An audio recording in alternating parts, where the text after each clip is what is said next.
పూరా local. Welcome to పూరా local. బీహార్లో అసెంబ్లీ ఎన్నికల మొదటి దశ పోలింగ్ కొనసాగుతుంది. ఈ ఎన్నికల్లో జాతీయ ప్రజాస్వామ్య కూటమి మహాకూటమి మధ్య ప్రధాన పోటీ నడుస్తోంది. బీహార్లో పోలింగ్ జరిగే తొలి విడతలో 121 నియోజకవర్గాల్లో ఎవరు పైచేయి సాధిస్తారనే దానిపై తీవ్ర ఉత్కంఠ నెలకొంది. ఈ విడతలో ఆధిపత్యంపై రెండు కూటములు ధీమాగా ఉన్నాయి. మిథిలా, కోసా, ముంగేర్ డివిజన్లలోని 18 జిల్లాల్లో ఉన్న నియోజకవర్గాల్లో తొలి విడత పోలింగ్ జరగనుంది.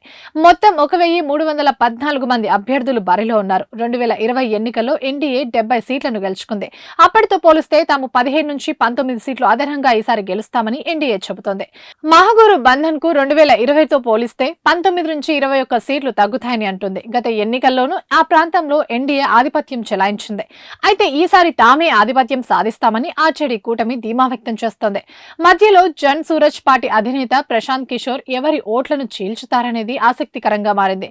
తొలి విడతలో తేజస్వితో పాటు బీజేపీ నేత సామ్రాట్ చౌదరి, ఇద్దరు డిప్యూటీ సీఎంలు, 14 మంది మంత్రులు పరీక్షను ఎదుర్కొంటున్నారు.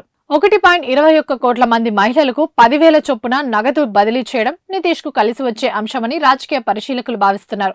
బీజేపీకున్న సంస్థాగత బలం దీనికి తోడైతే సత్ఫలితాలు వస్తాయని కూడా అంటున్నారు. ఉచిత విద్యుత్ కొంతమేర ప్రయోజనం కలిగిస్తుందని కూడా చెబుతున్నారు.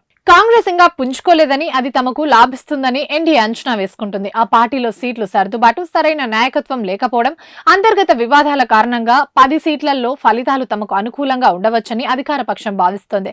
తొలి విడతలో తాము పోటీ చేస్తున్న 57 సీట్లలో గత ఎన్నికల్లో గెలిచిన 23 స్థానాలకు మళ్లీ నిలబెట్టుకోవాలని జేడీఏ భావిస్తోంది. ఇది నితీష్ కు పెద్ద సవాలుగానే నిలవనుంది. ఈ సీట్లలో ఎప్పటి నుంచో జేడీఏ ఆధిపత్యం కొనసాగుతుంది.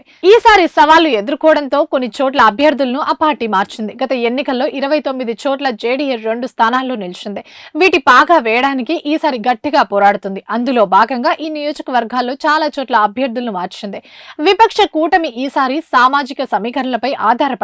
దీంతో పాటు ఇంటికో ఉద్యోగంతో పాటు అనేక హామీలు కూడా ఇచ్చింది. ఇవన్నీ తమకు కలిసొస్తాయని ఆ కూటమి అంచనా కూడా వేస్తోంది. వికాస్శీల్ ఇన్సాన్ పార్టీ అధినేత ముఖేష్ సహాని రావడంతో నితీష్ మార్గంలో మిథిలాంచల్, తిరూర్ ప్రాంతంలో తమ బలం పెరిగిందని ఇండియా కూటమి భావిస్తుంది. జేడీఏలోని బలహీనతలు తమకు లాభిస్తాయని ఆర్జేడీ అంచనా వేసుకుంటుంది.